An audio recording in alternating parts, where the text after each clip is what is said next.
देखिए कि आरिफ जमाल को उसकी औलाद के सामने मार देना, ये बताइए कितनी बुरी बात है। और अब तक आप उन कातिलों को नहीं पकड़ते हैं। नवंबर में समस्तीपुर में एक ही घर है भगीरथपुर गांव में मुसलमान का, उसको डराकर घर को जलाकर उसको भगा दिए। पुलिस एफआईआर रजिस्टर करने में नाकाम हुई। जुलाई 2023 में पुलिस खुर्शीद आलम को सोनी कुमार अब सिवान में पता बढ़हरिया स्टैंड से पहले हॉस्पिटल रोड लग्जरियस फिलिंग के साथ हेयर कटिंग, मसाज आदि की सुविधा, जहां मेंस वीमेंस के लिए खास ऑफर का ऑल इंडिया मजलिस इत्तेहादुल मुस्लिमीन के सिवान जिला के अध्यक्ष आरिफ जमाल के हत्या के बाद अगर देखा जाए तो पूरे बिहार के सियासत में एक अलग उबाल देखने को मिल रही है। हालांकि कई नेताओं का दौरा भी उनके परिवार से मिलने के लिए हुआ। देखा जाए तो उनके परिवार में नेताओं का तांता लगा हुआ है, खास करके परिजनों से मिलने के लिए और उनको और उनके परिवार को ढाढ़स बंधाने के लिए। हालांकि सभी को इस बात का इंतजार था कि उनके यानी कि AIMIM के जो सुप्रीमो हैं असदुद्दीन अवैसी, उनका ट्वीट क्या आता है। उन्होंने जो ट्वीट किया, उस ट्वीट में जो चिर परिचित उनका अंदाज था, उन्होंने सीधे तौर पे बिहार सरकार को कटघरे में खड़ा किया। लेकिन अब उनका जो बयान आया है, उस बयान को भी आप देखिए तो कहीं ना कहीं पूरे बिहार के प्रशासनिक लॉबी के साथ साथ यहाँ के राजनीति को भी उन्होंने कटघरे में खड़ा कर दिया है। आरिफ जमाल की हत्या का जिक्र तो उन्होंने किया ही है, लेकिन साथ ही साथ पूरे बिहार के महकमे को उन्होंने एक तरह से देखा जाए तो कटघरे में खड़ा करने का प्रयास किया है। और जिस तरह से उन्होंने एक फहरिस्त गिनाई है, आप खुद देखिए तरीके से असदुद्दीन अवैसी ने पूरे इस घटना को खास करके बिहार की राजनीति और उसके बाद साथ ही साथ ये भी सवाल कर दिया है कि बिहार के जो वर्तमान की जो सरकार है खुद को सेकुलर कहती है, क्या सेकुलरिज्म का यही परिभाषा है? आप खुद देखिए कि उन्होंने क्या कुछ कहा है। देखिए, बिहार में लॉ एंड ऑर्डर नाम की कोई चीज़ बाकी नहीं रही अभी। और ये मैं नहीं, आप NCRB का 2022 का डेटा देखेंगे तो उत्तर प्रदेश के बाद सबसे ज़्यादा मर्डर अगर कहीं पर हुए तो बिहार में हुए।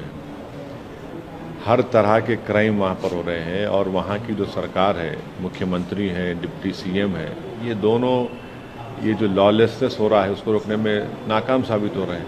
आप देखिए कि आरिफ जमाल को उसकी औलाद के सामने मार देना, ये बताइए कितनी बुरी बात है। और अब तक आप उन कातिलों को नहीं पकड़ते हैं। नवंबर में समस्तीपुर में एक ही घर है भगीरथपुर गांव में मुसलमान का, उसको डराकर घर को जलाकर उसको भगा दिए। पुलिस FIR रजिस्टर करने में नाकाम हुई। जुलाई 2023 में पुलिस खुर्शीद आलम को, सोनी कुमार शाह को, जो बिजली नहीं आ रही थी, कटिहार में गोली मारकर उनको मार दिया। जून 2023 में मोहम्मद ज़हीरुद्दीन, एक 55 साल ट्रक ड्राइवर था, उसको सारण में मॉब लिंच कर दिया गया पुलिस की मौजूदगी में।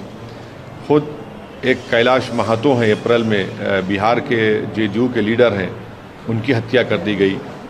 अप्रैल में रामनवमी प्रोसेशन हुआ, सासाराम में, नालंदा में घरों को लूटा गया। बेगूसराय में 2 माइनर गर्ल्स थी 6 और 7 साल की, वहाँ पर इनसे होली के दिन कुछ बदतमीज़ी की गई। फिर धारवाड़ा विलेज सीतामढ़ी डिस्ट्रिक्ट में कम से कम 5 लोगों को पुलिस की मौजूदगी में से लाउड स्पीकर लगाए मस्जिद पर, तो आपने उनको मारा पीटा।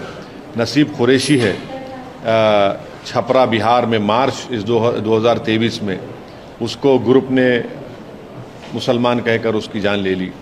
ये तमाम आप देखिए। फिर एक सैयद सैफुद्दीन जो हैदराबाद का जयपुर एक्सप्रेस में मारा गया था, एक मदद नहीं की आप। हाँ, एक मदद आपने की। असगर अली जो बिहार के थे, जिसमें मरने वाले जो रहते थे राजस्थान में, उनकी मदद नहीं की।